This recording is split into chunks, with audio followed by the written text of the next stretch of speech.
Ya, Assalamualaikum warahmatullahi wabarakatuh. Alhamdulillahirabbil alamin wassalatu wassalamu ala asyrafil anbiya'i wal mursalin wa ala alihi wa sahbihi ajma'in. Allahumma la ilma lana illa ma 'allamtana fa'allimna ma yanfa'una wa anfa'na ma'in amma ba'd. Okey, boleh masuk ke tidak? Bismillahirrahmanirrahim. Kita minta maaf malam ni tiba-tiba ada sedikit gangguan teknikal berkenaan dengan kelas kita di Google Meet. Sebab saya guna laptop yang Google Meet tu, yang Facebook ni kita guna handphone. Jadi malam ni kita sambung perbahasan kitab Umur Ammah ini pada bab Al-Qidam wal Hudus. Okey, bahas mahiyah kita dah buat. Kemudian Al-Wujud wal Imtina' kita dah baca. Kemudian Al-Qidam wal Hudus. Okey. Ma'nahuma Al-Qidam naw'ani, qidam zati wa qidam zamani. Muka surat apa PDF. Tak ada muka surat. Tapi lepas daripada pembahasan wujud wal imtina' wal imkan, ini juga adalah merupakan pembahagian penting, dan dia adalah merupakan taksim akli terhadap syai' sama ada al-qidam ataupun hudus. Kan? Ini dikatakan sebagai qadiyah munfasilah. Contoh kita kata al-alam imma qadim wa imma hadis. Fa idza batala al-alam qadim istihala al-alam idza batala al-alam sabata istihala al-alam qadim sabata anna al-alam hadis. Okey. Itu apabila alam ini sama ada qadim ataupun hadis, sekiranya sabit alam itu ataupun terbatal alam itu qadim, maka sabitlah alam itu hadis. Okey, perbahasan ini penting sebab dia adalah merupakan rentetan daripada perbahasan syai' ataupun al-mahiyah yang sebelum ini. Sebab semua benda yang di atas kullu mawjudat, termasuk Allah SWT dan juga makhlukat, dia akan berlega di antara dua isu ini, sama ada ciri-ciri dia qadim ataupun al-hudus. Okey, maknahuma al-adam al-qidam naw'ani, qidamuz zati wal qidamuz zamani. Okey, qidam terbahagi kepada dua, qidam zati dan juga qidam zamani, dan kita akan perincikan satu persatu. Al-qidamuz zati huwa kaunu syai'in ghairil muhtaj ila ghairihi, fal qadim bizat huwa al-mawjud alladhi la yakunu wujudahu fi ghairihi. Okey, apa itu qidam zati? Iaitu keadaan sesuatu yang ghairul muhtaj, yang tidak memerlukan kepada selainnya lah. Maksud tidak memerlukan kepada orang lain. Fal qadimu bizat huwa mawjud. Qadim bizat ini hanyalah al-mawjud la yakunu wujudahu min ghairihi, iaitu kewujudannya itu tidak perlukan kepada selain daripada yang lain. Ini dikhaskan dengan Allah Subhanahu Wa Taala. Wal qadim bi zamani, apa itu qadim zamani? Sebab tu kita kena bezakan di antara qadim zati dan juga qadim zamani. Wal qadimu bi zaman wa kaunu syai'in ghairul masbuq bil adam. Okey, perbezaan dia, qadim zati dia tidak terikat dengan adam, manakala qadim bil zaman dia ghairul masbuq bil adam, tidak didahulukan dengan tiada. Fal qadim bi zaman wal mawjud alladhi laysa wujudahu masbuqan bil adam. Okay, qadim dengan zaman adalah sesuatu yang wujud yang tidak didahului kewujudan itu dengan al-adam. Okey, qidam zaman ini hanya dikhususkan kepada sifat Allah SWT. Sebab tu bila Mu'tazilah, mereka tidak membezakan di antara qadim zati dengan qadim bil zaman, maka mereka tidak mengisbatkan bagi Allah SWT sifat yang qadim, sebab dia akan berlaku ta'adud al-qudama. Sebab itu bila tidak ada perbezaan di antara dua klasifikasi qadim tadi, akan membawa kepada penafian sifat-sifat al-qadim, sifat-sifat yang qidam yang itu. Wal hudus nau'an. Hudus itu dua jenis. Okey, hudus zati huwa ihtiyaj ila ghair. Okey, hudus dia memerlukan kepada lain ataupun kepada yang lain. Fal hadis bizat wal mawjud, iaitu sesuatu yang wujud yang memerlukan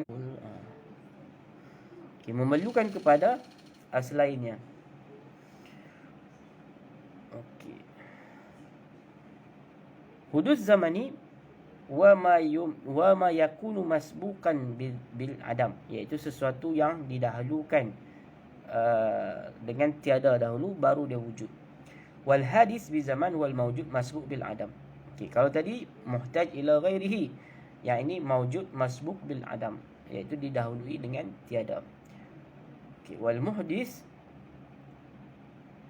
wal muhdas ma kana li wujud wal muhdas. Kalau muhdis merujuk kepada Allah SWT, manakala al muhdas iaitu Allah SWT.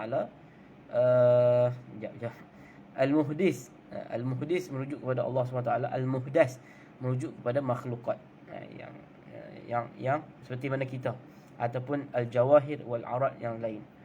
Okey, ma kana li wujudihi ibtidaan, yang mana kewujudan dia itu ada permulaan. Waqila makana masbukan bil madati wal muddah, iaitu didahului dengan madah dan juga bil muddah, dia ada tempoh dan juga zaman. Beza di antara madah dan juga muddah. Madah iaitu ada jauhar dan juga arad, yatarakkabu minal al jauhar wal arad, manakala al muddah yata'allaqu bil zaman, berkaitan dengan zaman, tempoh ataupun masa. Wal qadim bizat yuqabilu al muhdas bizat. Qadim bizat, maka lawannya itu adalah al muhdis bizat. Wa huwa alladhi yakunu wujuduhu min ghairihi, yang mana kewujudan dia itu daripada yang lain. Annal qadim bi zaman yuqabiluhu muhdas bi zaman. Ini lawan. Qadim bi zat, lawannya adalah al muhdas bi zat, manakala al qadim bi zaman, maka lawannya adalah al muhdas bi zaman. Wa huwa alladhi sabaqa adabahu wujudihi sabaqan zamanian, yang mana kewujudannya itu yang mana kewujudan itu didahulukan dengan ketiadaan. Wa kullu qadim bizat qadim bi zaman, koswat sebelah, dan setiap qadim bizat itu adalah qadim bi zaman secara luzum. Walaysa kullu qadim bi zaman qadim bizat. Bukan, ini kaedah penting. Bukan semua qadim bizat itu, bukan semua qadim bizat itu dia juga adalah qadim bi zaman, dan bukan silap. Semua qadim bizat itu adalah qadim bi zaman, dan bukan semua qadim bi zaman itu adalah qadim bizat. Sebab qadim bizat ni hanya dikhususkan kepada zat Allah SWT. Manakala qadim bi zaman merujuk kepada sifat Allah SWT. Fal qadim bizat akhas minal qadim bi zaman. Okey, secara mulahazahnya kita dapati bahawasanya qadim bizat ini dia lebih khusus daripada qadim bi zaman. Fa yakunu hadis bizat a'am minal hadis bi zaman. Okey, maka hadis bizat itu lebih umum daripada hadis bi zaman. Jadi hubungan dia adalah umum wal khusus mutlaqan. Okey, wa qad ittafaqa mutakallimun ala nafil qidam ala ma siwa zat Allah SWT wa sifatihi.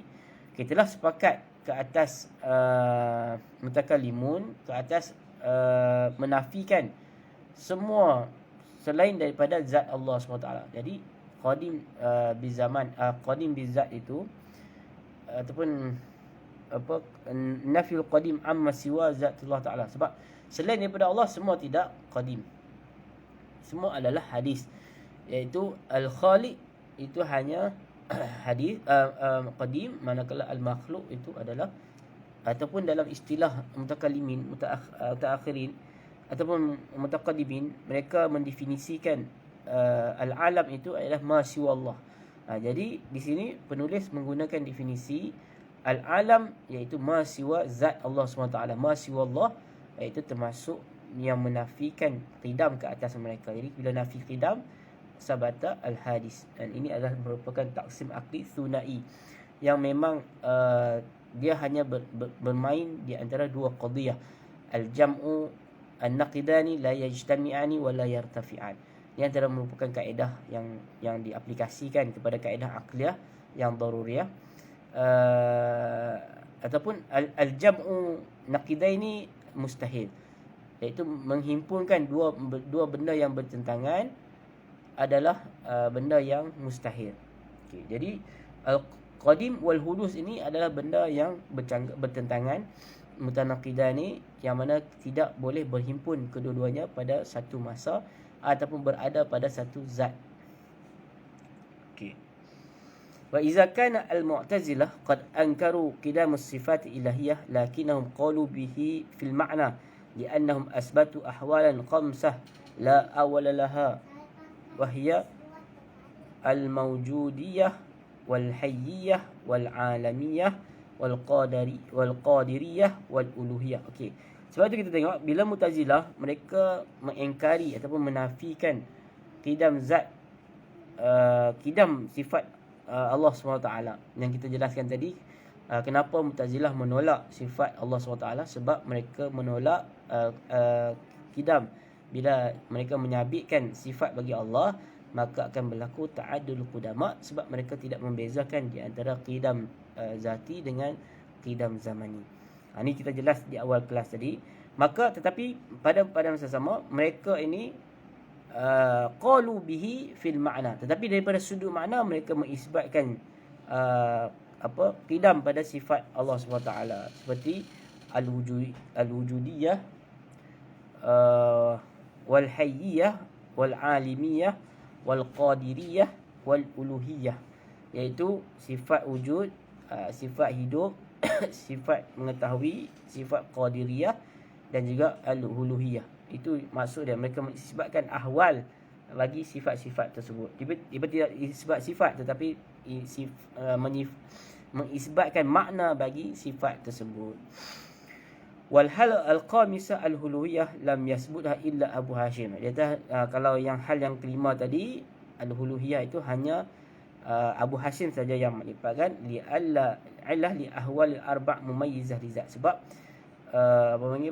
yang keempat-empat tadi hanyalah sifat yang membezakan, ataupun dia adalah merupakan identiti bagi sifat zat tadi.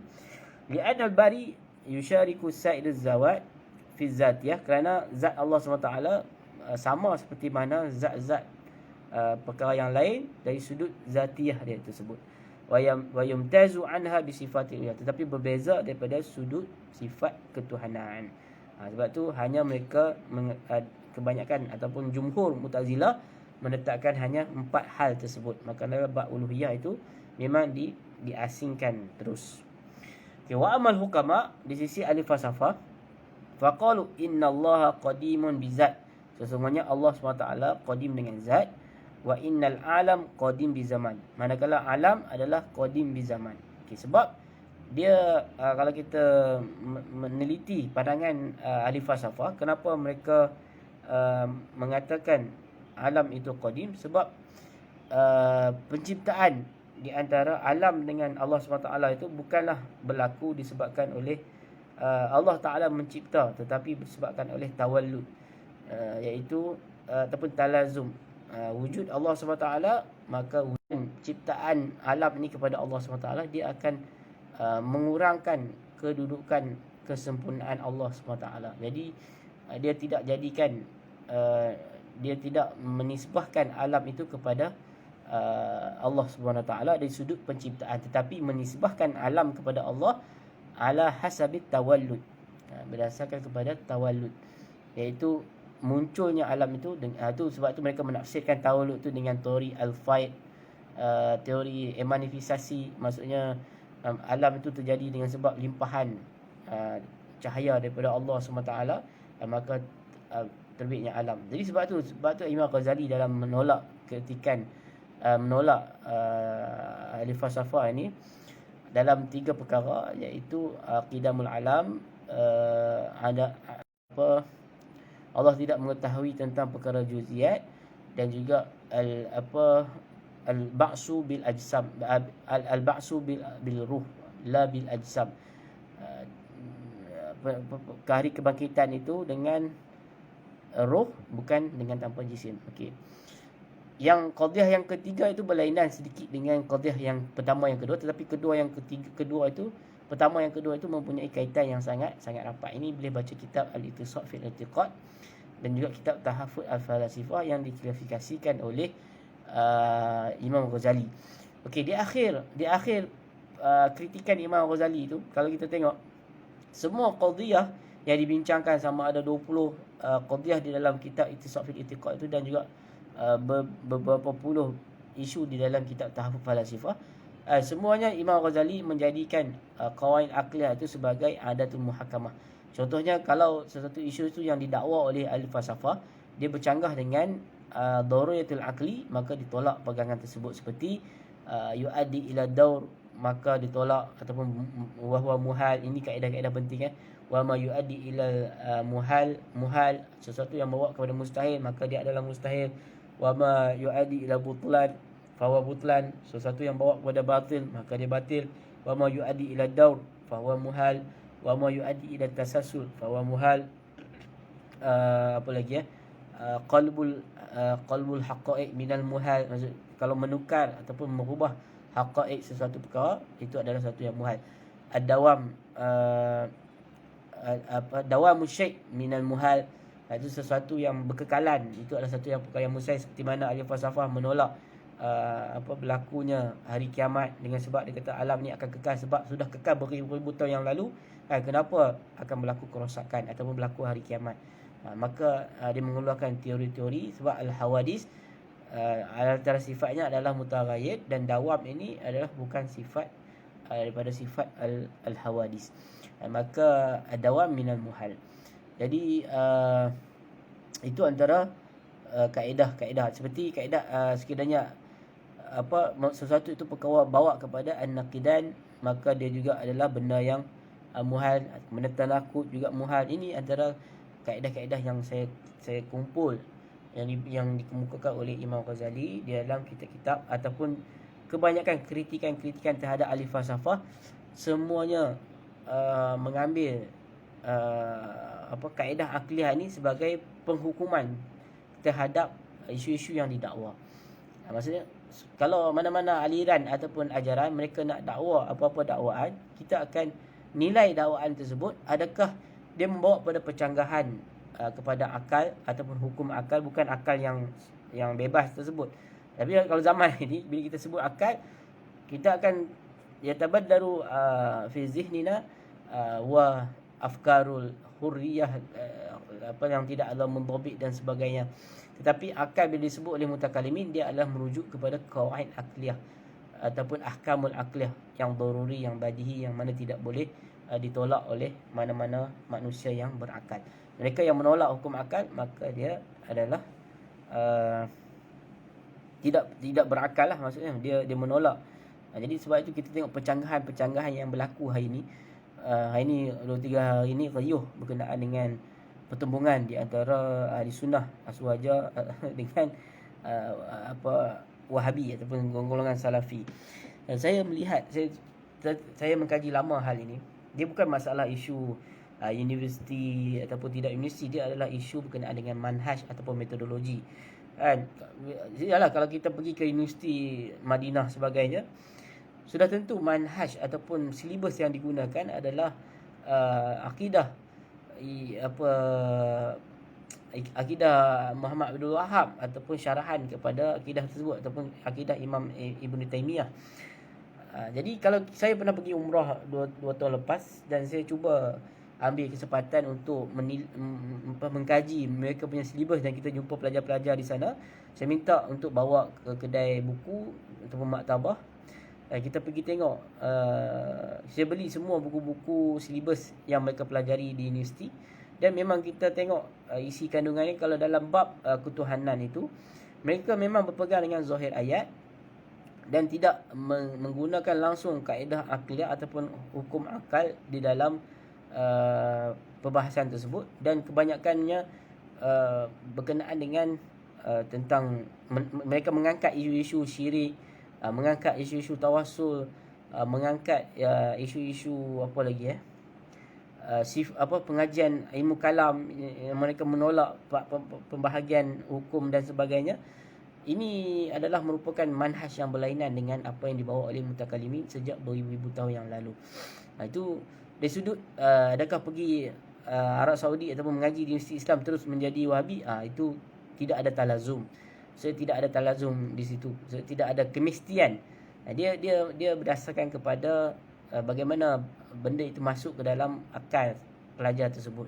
Kalau dia gap, dia dapat betul-betul benda tersebut dan dia jadikan sebagai pegangan hidup dia, maka dia akan berpegang kepada perkara tersebut. Jadi kita tengok silibus seperti akidah tadamuriyah dan sebagainya, kitab tauhid, itu semua kita tengok jelas menunjukkan bahawasanya mereka ini mengisbatkan bagi Allah SWT itu sifat-sifat yang difahami secara zahir makna. Jadi kita sebahagian daripada ulama Asy'ariyah, kita mengatakan di sana sekiranya mereka menyifatkan sifat-sifat yang zahir tetapi dengan maksud tafwid, maka itu tidak menjadi kesalahan. Yang menjadi kesalahan itu adalah apabila berlakunya tajsim.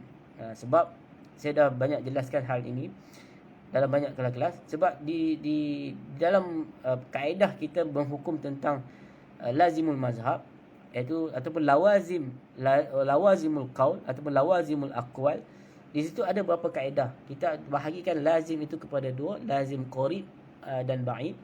Kemudian ataupun istilah yang lain, lazim bayin ataupun ghairul bayin. Lazim yang jelas ataupun lazim yang tidak jelas. Jadi kebanyakan kita bila kita menghukum tajsim kepada aliran ini adalah berdasarkan kepada lawazim qaul mereka, bukan qaul itu hakiki. Terdapat kitab-kitab mereka yang memang direct tulis kan, tangan Allah seperti tangan kita, itu ada. Tetapi kebanyakan mereka kata yadullah laisa ka'aidina, tangan Allah ada tangan tetapi bukan seperti tangan kita. Maka itu tidak termasuk di dalam tashbih ataupun tajsim. Yang masuk apabila kita lazimkan qaul tersebut, kita berpegang kepada lawazimul qaul. Lawazimul qaul ni macam mana? Okey, dia kata tangan. Bila tangan, maka secara automatik makna lazim daripada tangan tadi adalah tahayyus ataupun tarkib. Tahayyus ataupun tarkib, kita ambil tarkib lah. Kalau tahayyus ni lebih kepada istiwa. Kita ambil tarkib. Bila tarkib baru bawa kepada tajsim. Itu maksud saya tadi, lazim yang di tengah-tengahnya tadi. Dan sebelum nak sampai kepada tajsim itu, dia ada di tengah dia, iaitu tarkib. Maka ini dipanggil sebagai lazim ba'id ataupun lazim ghairul bayin. Jadi kebanyakan ulama Asy'ariyah menghukum dengan lazimul qaul. Sebahagian daripada mazhab-mazhab yang mengisbatkan tangan kepada Allah SWT. Sebab mereka tidak direct kata benda tersebut adalah tangan yang berjisim ataupun tangan yang tersusun daripada juzuk-juzuk ataupun jisim jauhar dan juga jisim. Jadi sebagai ulama kata kita tidak boleh untuk nak menghukum lazimul qaul, sebab dalam kaedah mengatakan al-lazimul mazhab laisa bimazhab ataupun al-lazimul qaul laisa bil qaul. Lazim qaul itu bukannya lazim, bukannya qaul. Jadi tidak menghukum tersebut. Jadi sebahagian ulama mengatakan kita boleh menghukum dengan lazim qaul. Okey, bagaimana nak keluar daripada isu ni? Dia ada 3 kaedah ulama jelaskan. Ini dalam kitab, saya tak ingat lah. Banyaklah kitab tentang kitab Syekh Muhammad Shaltut, saya tak saya. Okey, dia menjelaskan dia ada 3 kaedah untuk kita berinteraksi dengan lazimul qaul. Pertama, kita kena pastikan orang yang mengucapkan kata-kata tadi dia tahu tentang lazimul qaul dia. Okey, kalau hangmu kata Allah berada di atas arasy, maka lazim dia adalah tahayyus. Maka tahayyus itu adalah minal hawadis, iaitu mentasbihkan Allah SWT dengan hawadis, iaitu dengan mengambil ruang. Okey, jadi kalau dia kata aku tak tahu, aku hanya kata Allah berada di atas arasy berdasarkan kepada ayat nas zahir tadi, maka dia tidak boleh kita menghukum lazim qaul dia, sebab dia pun tak tahu lazim qaul dia. Kemudian sekiranya dia ada di hadapan kita ataupun kita pergi jumpa dia, okey, kamu faham tak bila kamu katakan lazimul qaul, bila kamu katakan qaul ini, maka lazim qaul dia ini adalah demikian. Maka kita tasihkan dulu. Kita tanya dia, kamu masukkan qaul ini, maka lazim dia, contoh kamu kata Allah berada di atas arasy, Maka lazimul qaul dia adalah Allah tahayyus. Allah mengambil ruang. Bila Allah mengambil ruang, maka dia adalah berjisim. Dia mengambil sifat-sifat al-hawadis. Okey, dia kata aku tak tahu. Ataupun dia kata, ya, aku memang mengatakan demikian. Itu yang aku maksudkan. Dia tahayyus. Maka kita boleh menghukum pada ketika itu dengan lazimul qaul. Sekiranya kita jelaskan, okey, qaul kamu tadi membawa kepada lazim apa semua. Dan kalau dia mengaku dia tak tahu, kita boleh maafkan dia dan dia boleh tarik balik kata-kata dia. Kalau dia kata, oh okey, aku faham dengan maksud aku dan memang aku masukkan qaul dan juga lazimul qaul. Itu kaedah yang kedua. Okey, kaedah yang ketiga, di antara bayin dan juga ghairul bayin. Sekiranya lazim qaul tadi bayin, barulah kita boleh jelaskan. Maksudnya dia memang berkata Allah SWT mempunyai tangan seperti mana tangan manusia. Jismun, Allah jismun kal ajsam. Maka di situ tidak ada lazimul qaul, dia direct terus. Maksudnya memang dia tashbihkan Allah SWT dengan jisim manusia ataupun jisim makhluk. Maka di situ tidak ada lazim qaul, memang kita boleh menghukum ke atas perkara ini. Sebab itu bila kita aplikasikan tiga kaedah ini, dan banyak akan menyelesaikan masalah. Sekiranya kalau contoh tokoh itu dah meninggal, kemudian dia tinggalkan kitab, yang mana kitab dia hanya menyebut kita hanya menghukum dia berdasarkan kepada lazimul qaul seperti mana Ibn Taymiyah. Jadi tak bolehlah kita nak menghukum dia sebagai orang yang mujassimah, orang yang musyabbihah. Sebab kita menghukum lazimul qaul, dan lazimul qaul itu adalah qaul yang ba'id ataupun ghairul bayin. Maka hukuman kita itu adalah salah dan ada hulu sedikit, dan kita tidak dapat menemukan orang yang mengatakan tersebut. Tapi kalau hari ini kita mungkin boleh berinteraksi dan berdialog dan menjelaskan tentang tiga kaedah tadi dan dapat menyelesaikan masalah yang berlaku. Sebab kita sama-sama umat Islam. Saya ada tulis baru ni berkenaan dengan hal tersebut. Kita katakan bahawasanya permasalahan yang kita wujud hari ini adalah mereka yang ahlul haq tetapi menyampaikan, ini antara kaedah islah tahammul. Memang kita Asy'ariyah, kita adalah ahlul haq, berpegang kepada kebenaran, dan kita tahu yang mana qat'i, yang mana zanni, mana muhkamat dan mana mutasyabihat. Tetapi dalam kaedah untuk penyampaian, untuk nak bawa benda tersebut ke dalam masyarakat ataupun nak membawa benda tersebut kepada golongan yang bertelagah, maka kita kena islah kaedah kita. Kita tidak boleh gunakan caci maki, penghinaan, kata apa ni bodoh sangat, hal basic macam ni pun tidak tahu, maka ni akan mengeruhkan lagi. Sebab tu ayat ud'u ila sabil rabbika bil hikmah wa mau'izatul hasanah wajadilhum billati hiya ahsan. Itu merupakan ayat yang sangat menuntut kita dalam, kalau Rasulullah SAW tidak menggunakan hikmah di dalam dakwahnya, nescaya akan Islam tidak tersebar dengan luas dan kebenaran tidak akan dapat diceritakan dan dijelaskan dengan lebih luas kepada semua manusia ataupun alam sejagat. Jadi sebab itu antara kaedah yang penting adalah kita sentiasa, bagi saya ilmu ini kejahilan ini adalah kegelapan. Ilmu itu adalah cahaya. Untuk nak merawat kegelapan hanya dengan cahaya dan tidak ada jalan yang lain. Bagi kita adalah mengajar, kita menjelaskan, lepas bayan kita bayan, lepas bayan kita bayan, dan jangan kita menghukum. Jauh sekali benda tersebut, dan benda ini perlu kepada toleransi. Golongan yang kedua adalah mereka yang mereka berada dalam kesesatan ataupun kesalahan, tetapi mereka tidak tahu tentang hal tersebut dan yakin mereka ini berada dalam kebenaran. Jadi ini adalah golongan Wahabi yang berada dalam Malaysia kita ini, yang mana memang pegangan-pegangan mereka itu bercanggah dengan qawaid akliyah dan juga ahkamud dururiyah. Maka benda itu bercanggah dan mereka tidak tahu hal tersebut, bahawasanya apa yang kamu pegang ini bercanggah dengan kaedah akliyah yang kita kata sebagai adawat muhakkamah fi al-aqaid, dalam tentang isu-isu berkaitan dengan akidah. Dan seperti mereka menggunakan ayat-ayat mutasyabihat di dalam akidah, itu kaedah satu metod yang salah di dalam al-aqaid. Kemudian paksakan aqaid tersebut untuk dipegang oleh semua orang. Mana boleh ayat mutasyabihat kita nak suruh orang berpegang seperti mana ayat muhkamat, ayat-ayat yang jelas maknanya. Itu yang saya maksudkan. Okey, jadi kesimpulannya, hasil daripada perbincangan ini Bukan soal sebelah luar. Al-Qadim wal-Azali. Okey, ni lain Okey. Rumusan daripada Al-Qidam wal-Hudus ini, pertama, zat Allah SWT dia qadimah bizat wa bizaman. Okey, ni tulis sedikitlah.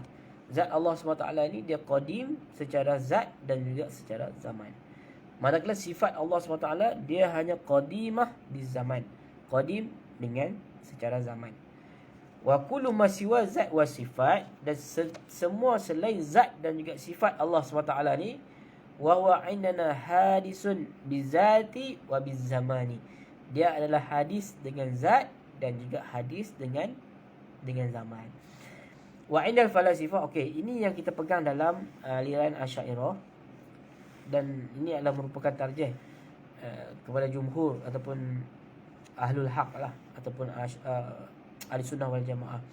Okay, di sisi falsafah, al-uqul wal nufus wal aflaq, nufus, akal, roh, aflaq ni merujuk kepada cakrawala lah. Fahiya qadimah lakinna masbuqah bi zatil wajh. Dia adalah qadim tetapi didahului dengan zat al-wajid. Jadi dia qadim bi zaman. Maksudnya ahli falsafah ni mereka meluaskan maksud qadim bi zaman. Wal Mu'tazilah, mereka menafikan zat, falakinnahu asbatu lahu ahwal abah, tetapi mereka mengisbatkan hal yang empat, seperti apa lagi, al-hayyiyah dan juga al-alimiyah dan juga al-qadiriyah.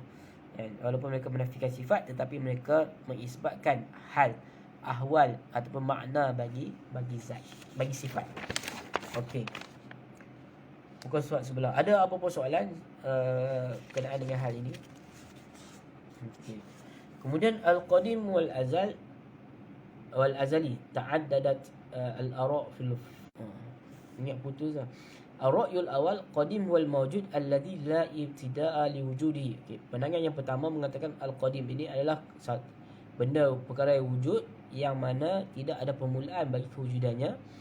Wal azali, itu perbezaannya, ma la awwala li wujudiyan kana aw adamiyan, itu sesuatu yang tidak ada awal bagi kewujudannya ataupun sesuatu yang tiada.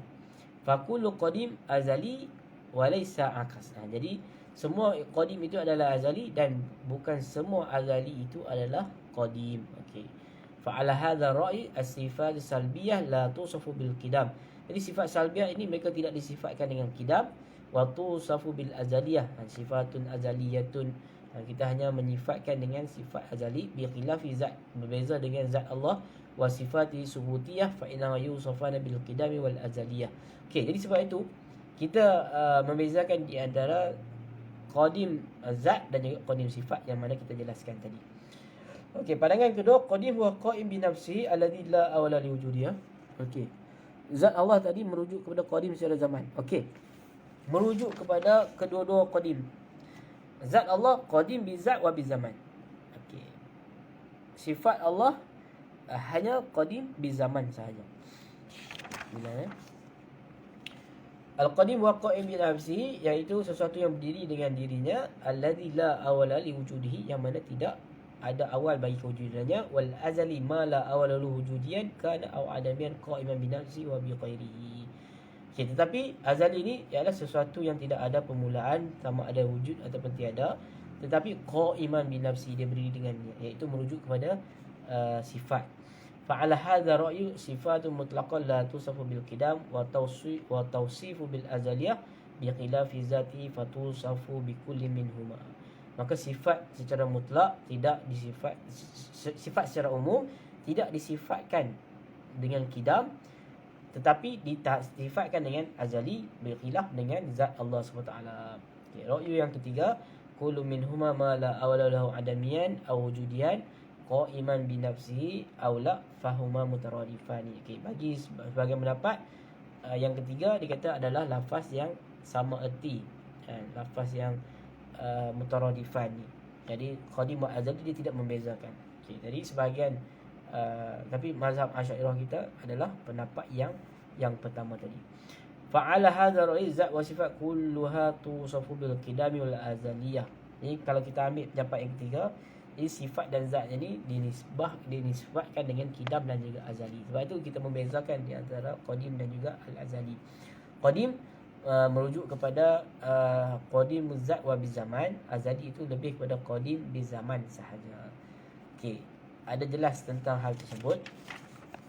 Okey, kita baca pula berkenaan dengan al-illah wal ma'lul.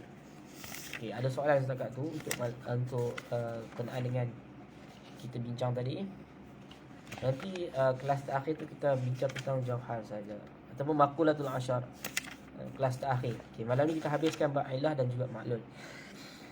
Okey, al-illatu wal ma'lul. Okey, ini antara sebab tu bila orang tanya kita macam mana nak mengaji qawanin aqliyah di dalam ilmu kalam, ya adalah kita bila kita mengaji umur ammah ataupun umur kuliah yang kitab yang kita baca nanti, ataupun muqaddimah dalam kitab kalam mutaakhirin.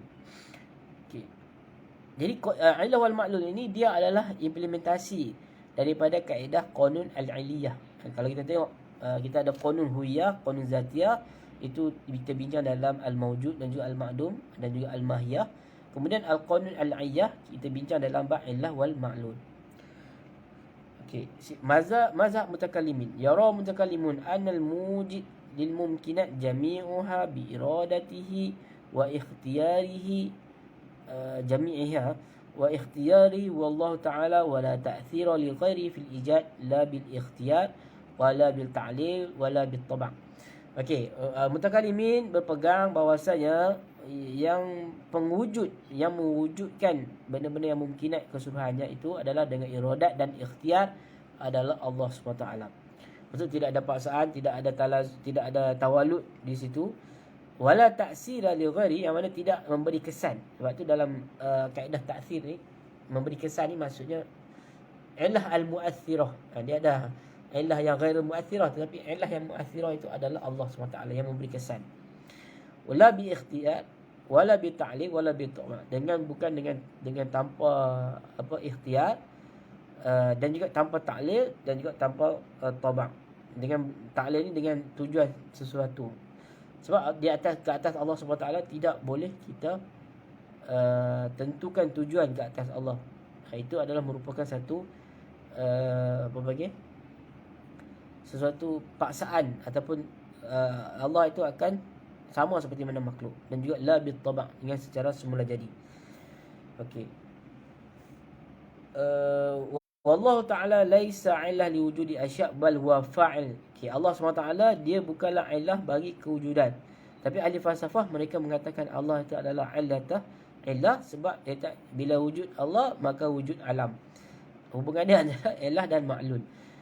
Tetapi bagi kita mazhab mutakallimin, kita katakan Allah bukan illah bagi kewujudan semua benda, tetapi bahkan huwa fa'ilun bil ikhtiyar. Dia adalah merupakan pembuat, pelaku dengan secara ikhtiar, pilihan. Insya'a fa'al wa insya'a taraka. Sekiranya Allah nak berkehendak Allah buat, sekiranya Allah wa illam yasha' tarak. Saya ingat ada jatuh sikit, wa illam yasha'. Sekiranya dia tidak berkehendaki, maka dia tinggalkan. Ataupun boleh juga kita kata insya'a fa'al. Betul-betul. Sekiranya dia nak benda itu berlaku, maka dia akan lakukan. Wa insya' taraka. Sekiranya dia nak benda itu rasa-rasa ada jatuh lah. Wa illam yasha' tarak. Sekiranya dia tak berkehendaki, dia tinggalkan. Okey. Wa kadzalika sifatu ta'ala la yuqalu laha. Begitu juga sifat Allah tidak dikatakan kepadanya itu adalah illah. Wala yunkiru anna al-ba'd al-mumkinat yuqalu laha al-illah wa ba'da yuqalu lahu ma'lul.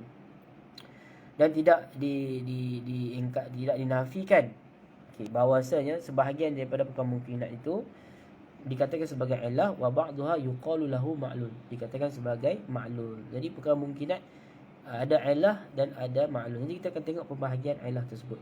Wa arafu, mereka mentarifkan illah bi anna al-amru alladhi jarat. Kita faham illah tu apa?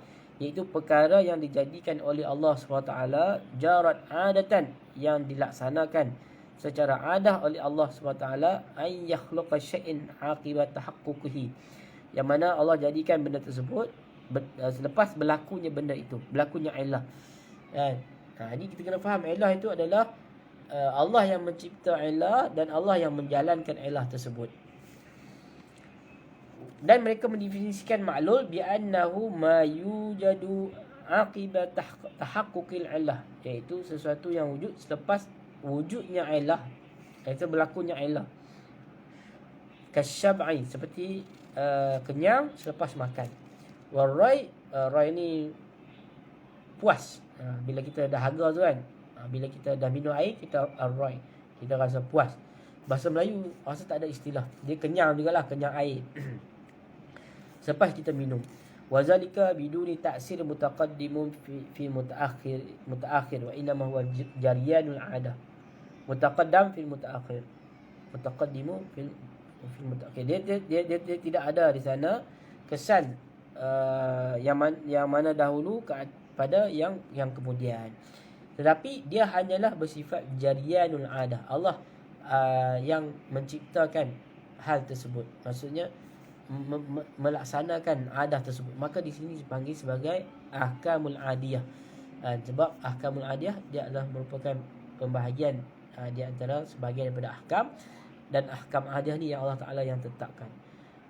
Bila nak berjaya kena berusaha, bila nak lawan Covid dan kena vaksin sebagainya, itu adalah merupakan jariyanul adah. Allah yang dikatakan sebagai dia al-musabbibul asbab, sebab Allah lah yang pencipta kepada sebab. Sekiranya kita mengikut sebab, maka akan terlaksana perkara tersebut. Ini kefahaman yang perlu dibetulkan terhadap umat Islam bila mereka tidak faham tentang ahkamul adiyah ataupun ahkamul asbab. Okay. Mazhab musbitul ahwal, golongan yang mensabitkan ahwal. Mereka betul awal ni sebahagian daripada Mu'tazilah lah.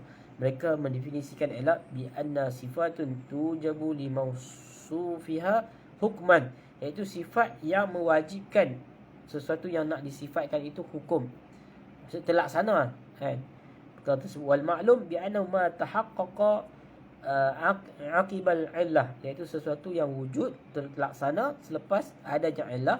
Fal illah indahum sifat, illah di sisi mereka adalah sifat, walaysa zat, bukannya zat. Sawa'un kana qadimah kal ilmah, seperti mana sifat qadimah bagi seperti ilmu Allah. Fa wa illah lil alimiyah, dia adalah merupakan illah bagi sifat tahu, ataupun kita kata sebagai kemampuan, ataupun dia bukan, sebab dia pun lagi tidak menifatkan sifat. Jadi mereka mengatakan ini adalah sifat ataupun hal yang membuatkan Allah SWT tahu, itu yang merupakan illah dia. Wal qudratihi, dan qudrat itu membawa kepada hal dia berkuasa. Okey, seterusnya muka soal sebelah ni dia macam sikit lah pada kali itu. Au kanat sifat harisah, ataupun dia seperti mana sifat harisah, seperti kal ilmina fa huwa illah lil alimiyatina, dia adalah merupakan sebab punca kepada keadaan kita mengetahui. Wa hunaka talazum akli baina illah wal ma'lul la yataqallaf. Okey, ini yang kita katakan sebagai talazum akli. Sebagian Mu'tazilah mengatakan illah dan ma'lul ini adalah talazum akli. Setiap kali mesti berlaku, ada mutakhalluf. Tapi bagi kita Asy'ariyah, dia hanya talazum adi. Dia boleh takhalluf, boleh bercanggah hal tersebut. Sekiranya kita potong tangan, tak semestinya setiap keadaan akan terpotong. Hanya bila Allah Ta'ala izinkan. At-taksir itu daripada Allah. Ini yang kata khilaf yang kabir di antara Mu'tazilah dan juga ahli sunnah wal jamaah, ataupun dengan alif sebagian ahli falsafah. Famata tahaqqaqat illah allati ya ilmu tahaqquq al-ma'lul alladhi wa al-alamiyah. Okay. Sebab dia kata bila adanya illah tersebut, maka akan wujudlah ma'lul secara talazum akli. Okay, kena faham talazum akli itu apa, talazum adi itu apa. Okey, talazum akli saya sebutkan tadi, dia ada mutakhalluf, dia mesti wajib berlaku, dan talazum adi itu adalah dia akan berlaku takhalluf dan tidak wajib berlaku secara dawam. Okey, wal madhhab hukama qalu al-ilah ma yahtaju ilaihi syai', iaitu sesuatu yang diperlukan sesuatu yang lain. Sesuatu nak terjadi demam, dia mesti suhu naik. Nak kenyang mesti kena makan. Wal ma'luh wal muhtaj ila syai'in akhar, iaitu sesuatu yang memerlukan kepada yang lain, iaitu al-illah. So dia perlukan kepada illah. Fa bainahuma taqabul wal tasanif. Di antara kedua-duanya itu ada berlawanan yang dipanggil taqabul tadayuf. Maksud wujud apa panggil? Kesinambungan di antara kedua-dua perkara tersebut. Okey, wa qasamu ilah ila tamma wan naqisah. Mereka membahagikan ilah itu kepada dua, ni sisi falsafah lah. Tamma sempurna dan juga naqisah. Fal ilatu tamma jami'u ma yahtaju ilaihi syai', iaitu semua memerlukan kepadanya. Wal ilatu naqisah ba'du ma yahtaju ilaihi syai', itu hanya sebahagian yang memerlukan kepadanya.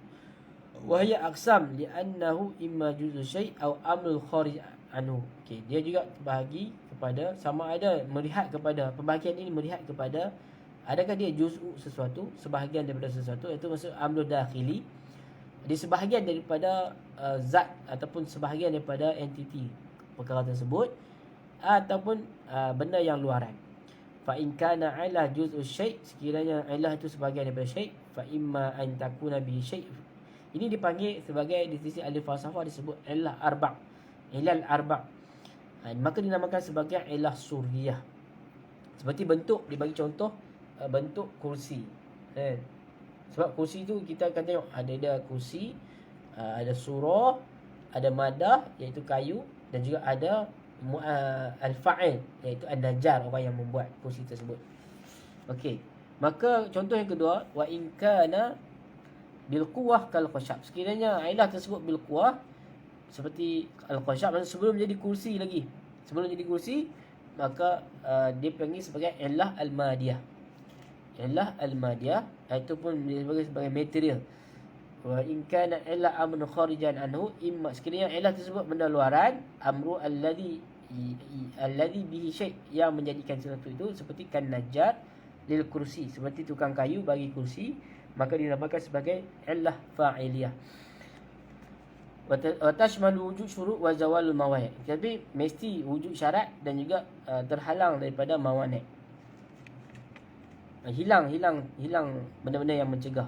Yang kedua, antakuna amrul ladzi, ataupun ilah yang ketiga, keempat yang terakhir, alladzi ma ajli kana syai'un kal julus, iaitu ilah al-ghaiyah, seperti duduk bagi kursi tersebut.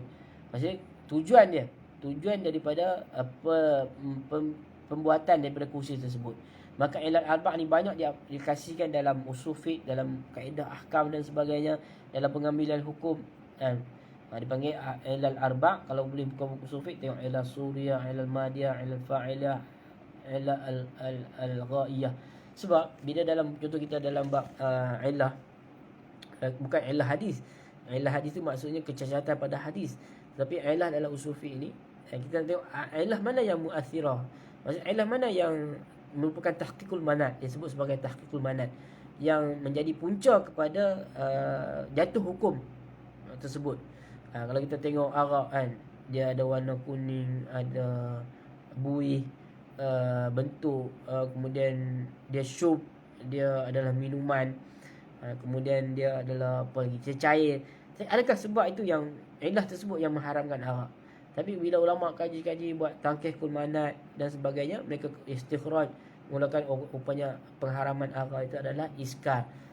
Maka iskar itulah menjadi ilah mu'athirah kepada ahkam. Jadi bila ilah mu'athirah itu yang dikiaskan kepada ahkam yang lain, yang mana minuman ataupun semua perkara walaupun bukan minuman tapi yang membawa kepada memabukkan, maka dia juga mengambil hukum arak.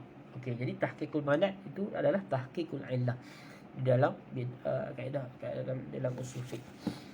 Okey. Wa illatani awlayaini. Kedua-dua kaedah yang pertama tadi iaitu illah madiyah dan juga illah suriyah, maka disebut sebagai illah al-mahiyah. Manakala illah akhariyah ini yang dua terakhir tadi iaitu illah fa'iliyah dengan illah ghaiyah dinamakan sebagai illah al-mawjudah.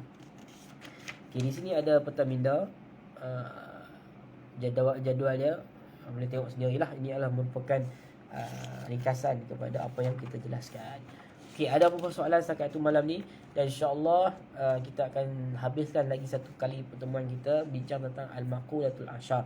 Ini juga adalah merupakan bincangan yang penting, dan ada kaedah ataupun satu nazam yang kita mudah untuk kita hafal, yang merangkumi ke semua-semua 10 makulat tadi. Kita akan bincang secara detail pada masa yang akan datang. Wallahu ta'ala alam. Kalau ada apa-apa soalan, boleh kemukakan ataupun apa-apa perbincangan. Dia Facebook ni dia delay sikit, jadi kita tunggu sekejap. Okey, kalau tak ada apa-apa, setakat itu dulu untuk malam ni. Wallahu ta'ala alam. Assalamualaikum warahmatullahi wabarakatuh.